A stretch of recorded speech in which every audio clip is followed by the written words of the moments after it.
요한복음 12장 12절에서 26절 말씀입니다. 요한복음 12장 12절에서 26절 말씀 한 절 한 절 교독합니다. 그 이튿날의 명절에 온 큰 무리가 예수께서 예루살렘에 오신다는 것을 듣고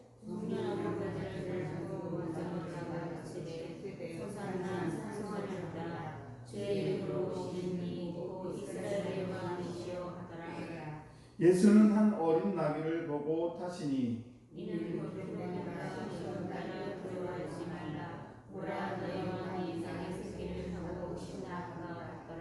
제자들은 처음에 이 일을 깨닫지 못하였다가 예수께서 영광을 얻은 후에야 이것이 예수께 대하여 기록된 것임과 사람들이 예수께 이같이 한 것임이 생각났더라.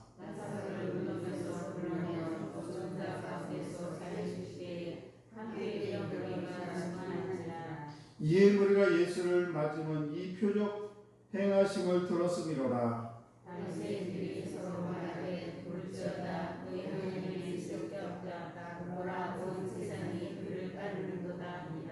명절에 예배로 온 사람 중에 헬라인 몇이 있는데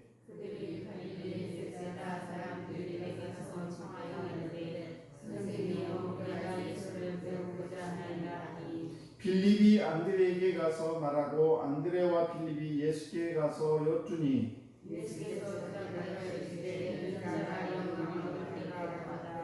내가 진실로 진실로 너에게 이르노니 한 알의 밀이 땅에 떨어져 죽지 아니하면 한 알 그대로 있고 죽으면 많은 열매를 맺느니라. 자기의 생명을 사랑하는 자는 잃어버릴 것이요 이 세상에서 자기의 생명을 구원하는 자는 영생으로 거두느니라. 합참이라. 사람이 나를 섬기려면 나를 따르라. 나 있는 곳에 나를 섬기는 자도 거기 있으리니 사람이 나를 섬기면 내 아버지께서 그를 귀히 여기시리라. 아멘. 기도하겠습니다.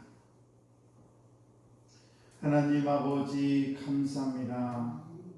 이제 6월의 마지막 날을 저희들이 하나님의 전에 나와 시작할 수 있도록 도와주시고 또 새로운 7월을 맞이할 수 있도록 저희들에게 귀한 아버지 믿음 주시고 아버지 또한 은혜 주심을 참으로 감사합니다.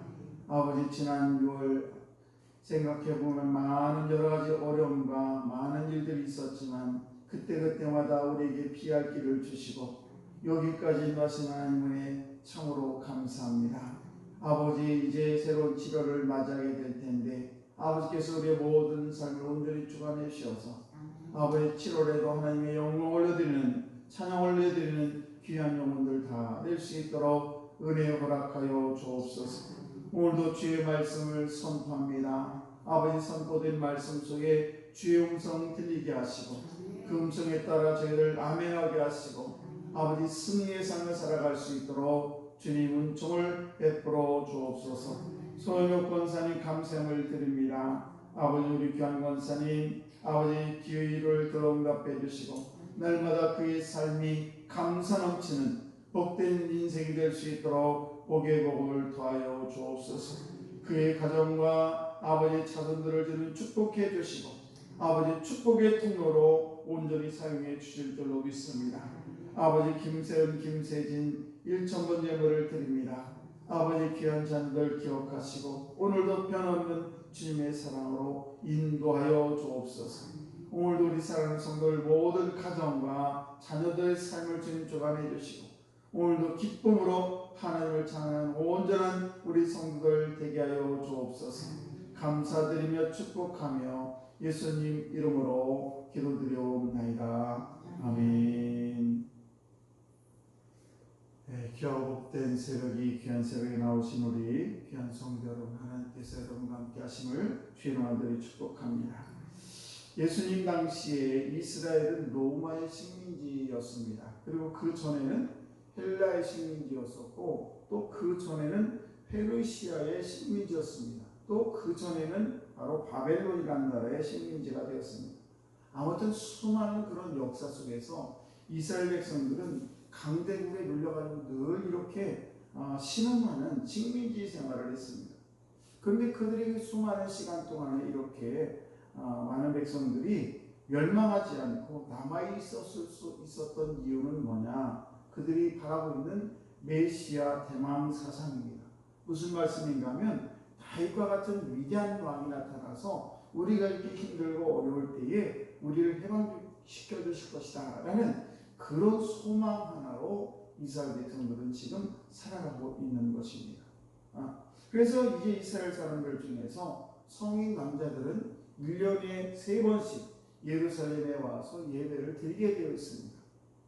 그래서 소위 말하는 그것을 디아스포라라고 하는데 밖에 나가 있는 이스라엘 밖에 있는 사람들도 1년에 3번씩 믿음이 좋은 사람들은 예루살렘에 와서 하나님께 예배를 드렸습니다.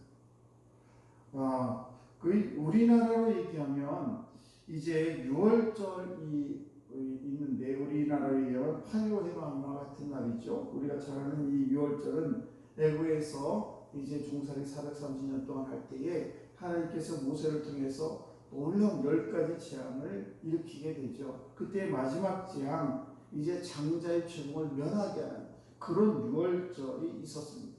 그래서 이스라엘 백성들은 명절이라고 하면 이제 6월절을 주로 얘기를 하고 이 명절 6월절에 이제 모세와 같은 다윗과 같은 그런 위대한 지도자를 갈망하면서 그들은 예루살렘에 모여서 하나님께 예배를 드렸습니다. 유대의 역사가 중에서 조세푸스라는 사람이 기록한 그런 역사책이 있는데 이 역사책에 의하면 그 당시 2000년 전에 그 유대의 이스라엘 백성들이 예루살렘에 모이는데 어느 정도 모이냐면 200만 내지 300만 명이 예루살렘에 모여서 예배를 드렸다는 것입니다. 엄청난 일이죠. 아무튼 이 6월절이 이렇게 그들이 함께 모이는 이때에 예수님에 대한 소문이 그들에게 쫙 퍼졌습니다. 그러니까 많은 사람들이 예루살렘에 모이는데 그 많은 사람이 모이는 중에 그들의 입을 통해서 예수님에 대한 소문이 막 퍼지고 있었습니다. 어떤 일이 퍼집니까? 예수라는 그분이 나타났는데 보리떡 5개 물고기 2마리 5,000명을 먹이고 12관계를 남았다는 등 눈먼 소경을 뜨게 했다는 그런 소문, 안진뱅이를 막 일으키고 죽은 나사로도 살렸다라는 이런 소문들이 그 디아스포라 말하자면 예루살렘에 모여서 예배를 드리기 위한 성인들이 모이는 그 많은 사람들에게 그 예수라는 분이 나타나가지고 이렇게 엄청난 일을 지금 행하고 있다는 소문이 쫙 퍼지게 됐습니다. 오늘날처럼 TV가 있는 것도 아니고 핸드폰이 있는 것도 아니고 그래서 많은 사람이 모여서 이런 소문이 퍼지게 됐는데 그때에 많은 사람들이 예수가 있는 곳이 어디냐, 그리고 그 예수라는 분이 죽은 나사로를 살렸다는 곳이 어디냐, 그러면서 그 나사로가 살고 있는 베다니가 예루살렘에서 한 5리 정도 떨어진 곳인데 거기를 이제 예수님이 거기 계시다는 소문과 그리고 나사로가 죽었다 살아난 나사로 거기 있다는 소문을 듣고 예루살렘에서 나사로가 살고 있는 베다니로 많은 사람들이 막 그 베다니의 집으로 나사로의 집으로 이동하고 있었고, 한편 예수님께서는 예루살렘을 향해서 어린 나귀 새끼를 타고 올라오고 있었습니다. 둘이 중간에서 마주치게 되는데 그때에 많은 사람들이 이분이 메시아다, 우리가 기다리던 다윗과 같은 위대한 메시아가 드디어 나타났구나 생각을 하면서 많은 사람들이 자기의 겉옷을 막 길가에 깔면서 예수님 지나가는 그 다윗하고 지나가는 그 길에 깔고 또 그 종려나무까지 흔들면서 호산나 호산나를 외칩니다. 여기서 호산나라는 이 말은 여호와여 구하옵나니 이제 구원하소서 그런 뜻이에요. 여호와여 구원을 저희들이 구하옵나니 이제 우리를 구원하소서라는 그런 얘기를 하면서 호산나 호산나 막 종려가지를 흔들고 길가에 자기 겉옷을 막 깔고 이러면서 예수님을 엄청나게 환영을 합니다. 마치 이 장면은 뭔가 하면 왕의 대관식, 왕이 바뀌면 왕이 이제 왕관을 쓰고 대관식을 할 때에 그럴 때의 장면이라는 것입니다. 그러니까 종려나무는 무슨 뜻을 가지고 있냐면 전쟁에서 승리했을 때 흔드는 것이 종려나무예요. 그래서 전쟁 때에 임금은 그 당시 전쟁을 하려면 말을 타지만은 전쟁이 없을 시에는 왕이 나귀를 탑니다. 평화를 상징하죠. 말은 전쟁을 상징합니다.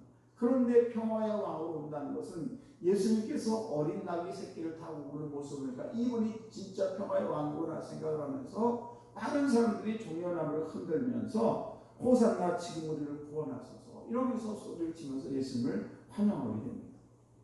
그들에게는 정치적인 그런 해방을 줄 그런 메시아를 기다렸고 그들에게 양식을 줄 그런 메시아를 기다렸습니다. 그들에게 이게 육체적으로 건강을 줄 그런 메시아를 소망하고 있었던 것입니다. 그런데 예수님께서는 그들이 원하는 그런 양식을 준다거나 또 정치적 해방을 준다거나 건강을 준다거나 이런 걸 하지 아니하고 그리고 결국 그는 십자가의 초라한 모습으로 못 박히게 되는 그런 일이 벌어지게 되죠. 결국 죄수의 모습으로 빌라도에 가서 재판을 받게 되고 붙잡혀서 많은 고난을 당하게 됩니다. 그러자 이 많은 사람들이 자기들이 원했던 그런 소원이 완전히 원망으로 바뀌면서 예수님에 대해서 십자가에 아예 못을 박아버리라고 하면서 그렇게 호산나 호산나 부르면서 우리를 구원할 자라고 찬양했던 그들이 갑자기 돌변하게 되면서 예수를 십자가에 못 박으라고 소리를 치는 것을 볼 수가 있습니다. 오늘도 저와 여러분들이 예수를 믿으면서 이 여러 가지 목적이 있습니다. 우리 예수를 믿는 여러 가지 목적이 있는데 정말 저들이 육체적으로 또 우리가 물질적으로 여러 가지 우리가 하나님의 은혜 가운데 복을 받지요. 그것은 우리가 예수를 믿음으로 말미암아 우리 주님께서 우리 하나님께 우리에게 주시는 보너스 복이에요.